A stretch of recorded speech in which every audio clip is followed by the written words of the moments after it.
So when you think about the psychology of email, right? I'm not a psychologist. I've just paid for a lot of therapy. That's where I learned this stuff. Okay. But when you think about the psychology of email, we have to remember that every single thing that we do, every interaction that somebody has with our brand dictates the success of our email. And the number one mistake I see most companies making and business owners making is they somehow think that the open rates and click-through rates of their email have something to do with their stupid subject lines. They have nothing to do with your subject lines. Nothing. They have nothing to do with what you offer in that email. They have everything to do with the existing relationship with your customers coming into that relationship or coming into that email. Okay. And so I want everybody to write this down. This is really, really important. I say this in keynotes all the time on podcasts, everywhere that we go. You, at every single moment in your business, are training your customers on how to be your customers. I'm going to let that marinate for 1 minute. Every single thing you do in your business, every social media post, every email you send, every product page, every product insert, every packaging, every customer service call, you are training your customers on how to be your customers. Now, let me give you an email tangible example. We offer somebody a lead magnet, right? And I'll just keep using this, lose 7 pounds in 7 minutes and 7 days or whatever the case is, right? And we're like, hey, listen, I'm going to teach you how to lose 7 pounds in the next 7 minutes over the course of 7 days, okay? And this is how I'm going to give it to you. And we're like, I'm going to give it to you in a PDF and an email, and then you have it, right? I've basically said, hey, this is what I'm offering you in exchange for your email address. And then you come in, you give me your email, you hit submit, it triggers my automation, I hit you with the PDF and the email, and then I hit you with that one email, and then you never hear from me again, right? 7 days passes, 14 days passes, you downloaded it, and like most people, it went into your downloads folder and you never opened it, okay? Then 14 days later, I'm like, hey, guess what, Weston? I just launched this brand new supplement, and I know you were interested in losing 7 pounds in 7 minutes in 7 days, and this will help you do it. Go ahead and buy it. You're not going to open that email because you didn't open the one in the first place. There was no reason to open that email, right? And so when we think about the psychology of email, or let's just make it really simple, how we're training our customers to be our customers, we want people to open our emails, right? But the second they sign up, they only hear from us once and they never hear from us again until we want something. And so we've let 3 weeks, 2 weeks, 8 days pass. And we're like, this is the context of our relationship. It's like, hey, I want to be in a relationship with you. Do you know what that means? It means I'm just going to come see you once every 14 days and you're not going to hear from me the rest of the time. I've basically set the context of that relationship that's how ours is founded, that I only care enough about you to come in every 14 days, right? Different example. I give you the lead magnet, 7 pounds in 7 minutes over 7 days, and I'm going to teach it to you. And I hit you up with email one, and I'm like, listen, most people make this mistake. They download this ebook, it goes into their downloads folder, and they never open it. And I don't want you to be that person. So I'm going to be emailing you every day for the next 7 days because I'm committed to your success, not you just downloading some more shelf help, right? And then email 2 comes out the next day. And I'm like, did you know that 83% of people download this and go straight to their downloads folder and they never see it? Did you also know that 80% of stats are made up and I completely just made that one up? But while we're sitting here, here's a link to the PDF again. And if nothing more, I just want you to open it and go to page 13, because on page 13, it's going to teach you how to do this, this, and this. And I'm going to check in with you tomorrow, right? And what I'm really doing is I'm really just establishing the parameters of my relationship with my customer. And that carries over massively when we get down the road. When we're 30 days into somebody's customer journey and we're getting ready to take them from I bought a product one time to I want to be on a subscription, all of the context before then helps inform that decision. First, it informs whether they open the email or not. Second, it informs whether they've had enough touch points to feel safe and they're enrolled enough to commit from one time to an ongoing product purchase. Or if they've just come for free content and they've learned from you via a lead magnet, and then you make them an offer, what they're gathering in their brain is like, who is this person? Did they help me achieve my goal? Did they deliver on what was promised?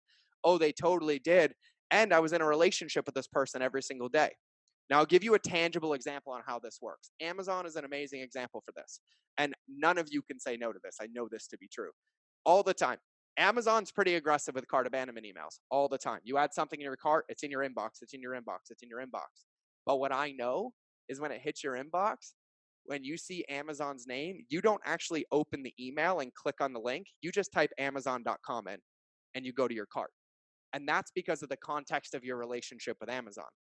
See, Litmus did this study about 4 years ago, and they figured out that 30% of people that see your name in your inbox never open your email, but go to your content, i.e., based on the psychology of the relationship, or if you've read the book Contagious, it's called a social trigger. Based on the social trigger that you've created in their brain in the context of the relationship, when you see their name in your inbox, you feel something and take an action regardless of what's in the email. That means it doesn't matter what's in the subject line, it doesn't matter what's in the email, but you see the name, like you see Amazon in your inbox, and the first thing you do is you're like, I left something in my cart, amazon.com. Or in my world, it might be like, oh, he's checking in again. Crap, I didn't do it. I won't even open the email. I'll go submit my homework. Or I saw that video again. I'm going to go click here. People's decisions are made based on the context of the previous relationship. And so literally 30% of people that see your name in their inbox never click or open your email, but go to your website or go to a platform where they engage with you because that's how they've ingrained that relationship. Now, that's a really, really important thing to remember, especially when people are obsessing over open rates, right? Email is a part of a bigger ecosystem, right? And so customer journeys or buying cycles or engagement cycles or completion cycles are not linear. They're a system, and they're a system of nodes, right? And so when we think about the lighthouse and we think about the system being nodes, what a lot of people get wrong with email is they're like, this is the email journey, right? They go from here to here and then they're done. But that's not how human beings work. If you're like, I'm going to lose 20 pounds, you can lay out a roadmap all you want. And if you laid out 4 specific things, you're never going to follow it to a T because you're going to make micro adjustments. Your body's going to adapt. You're going to have to drink more water or do a little bit less cardio or do more mobility and things that you never planned on. And you'll end up hitting the goal, but it won't be I did A, B, C, D, E, F, and G. And with email, it's the same thing. And so what we want is we want our email to all fit under the umbrella and understand that our job is to help hold people accountable to whatever it is that they signed up for, knowing that not every one of them is going to open every single email and not every one of them is going to click on every single link. And that's okay because we don't need them to. Just like when I'm going in the group, in our Facebook group, or I'm teaching a training or I'm posting something, you don't necessarily need to watch the whole video to be reminded like, oh, I didn't do my homework or I didn't submit this or crap, I forgot to do this. It's just enough of a social trigger for you that it helps hold you accountable. Same thing with some of the brands that you consume. And so when we think about the psychology or the relationship of email, I focus so heavily on because here's a secret. Google's not going away. Nobody's getting rid of Google. Like Gmail is not on its way out. And so I'm not worried about that going away, but it's also the one consistent I have where I can consistently get into somebody's world and predicate it on how I show up, almost own that relationship and that real estate as prime real estate. Now, of course, there's texting and there's chats and there's things like that. But for me, I still use email as the core of it. And so everything that I do is intentional from the get-go. Like from day one forward, I'm like, this is going to dictate the success of the relationship via email. This ad is going to dictate their opt-in rate. The landing page or the PDP page or the sales page is going to dictate the effectiveness of my product and how they open these emails. And so understanding that the journey for your email starts the first time that somebody touches your brand is one of the most important aspects of everything that I could ever teach you. And so knowing that and knowing that our job is to help hold people accountable and achieve the goals, we now get to think through everything I'm doing is training my customer on how to consume my content and my brand. They're training my customer on how to open my emails, right? So I'll give you another example. People get mad at me all the time. Not mad at me, they get mad at themselves all the time because they go to survey their customers, right? Everybody does this. Everybody surveys their customers, or if you haven't, you should.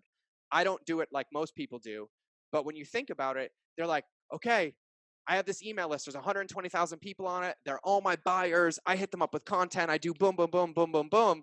And they're like, I'm going to send them a survey, and then it's going to determine our next product launch. Christian and I, who's sitting across from me right now, have seen this over and over and over again.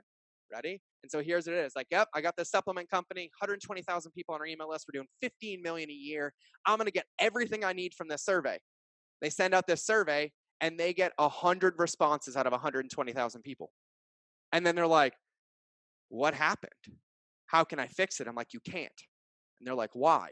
I'm like, because for the last year, every single email that has come out has been about you. It's been to click to a coupon, to click to a video, to click to somewhere else. And you've never actually created a relationship with your customer. So they're not interested in giving you feedback. And so then what do most companies do? Well, it's okay. We'll incentivize them. I'm like, how? Oh, we're going to give them a coupon. We're going to give them a free product. I'm like, cool. You're going to get biased results and launch a product that fails because nobody's going to be honest with you. They're going to give you the answers to get the transaction rather than their authentic feedback that would help you grow or scale your company. Now, if you've known me for any period of time, you'll know that my definition of marketing is a two-way, value-based, long-term relationship. My definition of successful email marketing is a two-way, value-based, long-term relationship, okay? Now, with that, the most important thing about all of this is having it be known that we are in a relationship with people, right? And when we think about the first thing that I taught you guys, which was the avatar sheet and the ask column, it's something that we're horrible at. We expect customers to do certain things. We expect them to take an action. What we expect them to do is to know unspoken expectations, and then we get disappointed when they don't take them, but we have to ask, right? So like one of my favorite things to do is I use open-ended emails all the time, and I'm going to cover this at the end of the video in the hack section, right? But when we think about it, you can build a relationship with people and create habits and structure and the context of a relationship just in how you close your email. And you know what? I'll just give you the hack now. Ready? So normally, when somebody sends an email or signs up for an email list, they sign up for like a PDF, right? They sign up for a lead magnet or they buy a product, right? But I'll use the lead magnet on this side. They're signing up for something of value in exchange for their email address. So there's still a transaction taking place. It just doesn't happen to be with a credit card yet. And so then we're like, hey, listen, we're here to help you. I want to help you. I'm going to give you the 7 secrets to losing 7 pounds in 7 minutes in 7 days. Give me your email address and I'll give you all the secrets, right? We have a relationship. And then you give me your email, you hit submit. And what's the first thing you get from me? It's not what I offered you. It's a gated objection or it's a gated interference, right? I'm like, hey, I'm going to send you what you offered me or what I offered you. But first, here's what I need you to do. I need you to whitelist me. I need you to add me as a contact to your email thing. I need you to click here. I need you to boom. And really what we're saying is I'm training my customer that I'm going to make it difficult for you to achieve all of your results. And I'm going to make you do more work once you tell me that you want something from me. So what that translates to in real English is like, oh yeah, and then by the way, if this is how I'm treating you when you opt in for something for free, I'm going to give you this for free, but first I want you to make it about me. Make me a contact, add me to your list, do this, save this. Oh, when you pay me, I'm also going to make you do this and click no to an upsell and go here and make it difficult for you. Versus Roxelle, because she's popped up on my screen right now, opts in for the 7 secrets to increase your email open rates. And I'm like, hey, Roxelle, give me your email. I'm going to send you a video I did of the 7 secrets that you can use to get your higher open rates in your email. She's like, okay, cool. And we opt in. She opts in. First email. Here you go, Roxelle. And I'm like, hey, Roxelle, here's the actual video for the 7 secrets to get higher open rates via email. I wish I could have sent it to you, but technology still doesn't let me embed videos in email, so I'm going to need you to watch this. And I'm going to make this really, really easy for you. I only want to email people that want to be emailed by me, and I understand how consent works. And so I'm not going to make you whitelist me or do anything. But if you want to keep hearing from me, just do me a favor and hit reply to this email and type the word yes or I'm excited. And then I'll know and we're hooked up for life. Or, hey, Roxelle, here's the video for the seven secrets to get higher open rates. And I gave you the video and here it is. And also, just in case you want it, I put together show notes and transcripts. If you want those, just reply to this email with the word yes, and my team will personally reply to you and send you the transcripts. Okay? Here's an email hack for you. The second somebody replies to your email, it automatically whitelists your email address forever. So in Google, it automatically creates a contact in their contacts, which means your from email address will forever be in their contact list, and you will forever always hit the primary inbox. It just so happens that the byproduct is you built a successful relationship and you got somebody to respond and engage to your email, which is what we actually want. We're like, hey, we're here. We respond. You can email us at any time. You can engage with us. You can answer our questions. You can do it. So I set the context that our email relationship is open-ended in both ways right from the get-go. So that's hack for all of you to do this. I just want you to think through that and know that, right?